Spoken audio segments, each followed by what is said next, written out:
ஓம் முருகா சரணம், கந்தா சரணம், கதிர்வேலா சரணம், பழனி முருகனுக்கு அரோகரா.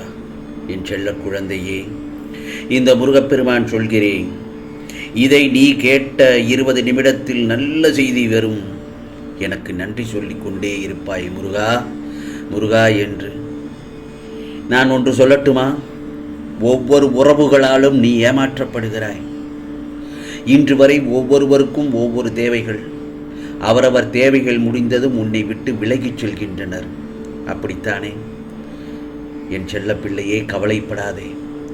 உனக்கான சரியான உறவை தேர்ந்தெடுத்து உன்னிடம் விரைவில் நான் கொண்டு வந்து சேர்ப்பேன். மன உறுதி இல்லாதவனுடைய உள்ளம் குழம்பிய குட்டை போல் இருக்கும். நிதானம் என்னும் அற்புதமான ஆயுதத்தை பயன்படுத்துபவர்கள் எதையும் சுலபமாக சாதிப்பார்கள் இந்த பிரபஞ்சத்தில். புரிகிறதா? ஆகவே ஒருபோதும் உன் மனசாட்சியை நீ பொய்யாக்கக்கூடாது. அதே நேரத்தில் யாரையும் எதிர்பார்த்து வாழக்கூடாது. யாருக்கும் நாம் பாரமாகவும் வாழக்கூடாது. நமக்கு கிடைத்தது போதும் என்பதே சிறப்பான வாழ்க்கை. புரிகிறதா? உருவத்தில் எப்படி இருந்தாலும் நீ உள்ளத்தில் குழந்தையாக இரு.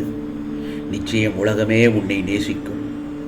இந்த உலகமே உன்னை எதிர்த்தாலும் நீ செய்வது மிகச் சரியானது என்றால் யாருக்காகவும் உன்னை மாற்றிக்கொள்ள வேண்டாம். கவலைகள் எல்லாம் எங்கிருந்து வரும் என்று நமக்கு தெரியாது. ஆனால் மகிழ்ச்சியும் புன்னகையும் நம்மிடம்தான் உள்ளது. புரிகிறதா? ஏனென்றால் நீ நல்லவன் என்பதை நீ உணர்ந்தால் போதும். மற்றவனுக்கு அது புரியுதா புரியவில்லையா என்று நினைக்க தேவையே இல்லை. என் செல்ல பிள்ளையே, நீ கலங்கியது எல்லாம் போதும். உன் கண்ணீரில் விலை மிகவும் உயர்ந்தது. உன் கண்ணீர் விலை மிகவும் உயர்ந்தது. கவலையை நினைத்து நீ இதுவரை அழுததெல்லாம் போதும். பொய் பேசினால் மட்டுமல்ல, சில நேரம் உண்மை பேசினாலும் கூட உறவுகள் உடைந்து போகும்.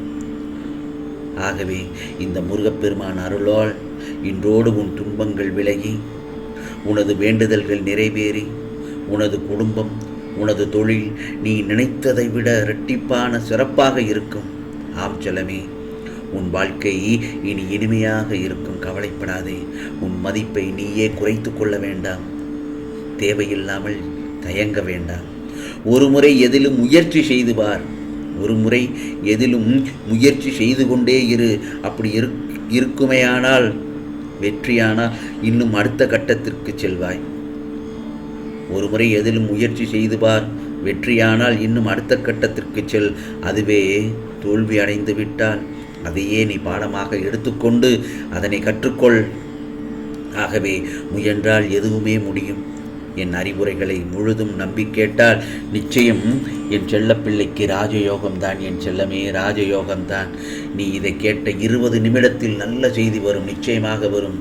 அந்த நேரத்தில் எனக்கு நன்றி சொல்ல முருகா முருகா என்று ஓடிக்கொண்டு என்னை தேடி வருவாய் என் செல்லமே, என் ஆலயத்திற்கு. இது முருகப்பெருமானின் சத்திய வாக்கு, அருள் வாக்கு. ஓம் முருகா போற்றி, ஓம் முருகா போற்றி, ஓம் முருகா போற்றி போற்றி.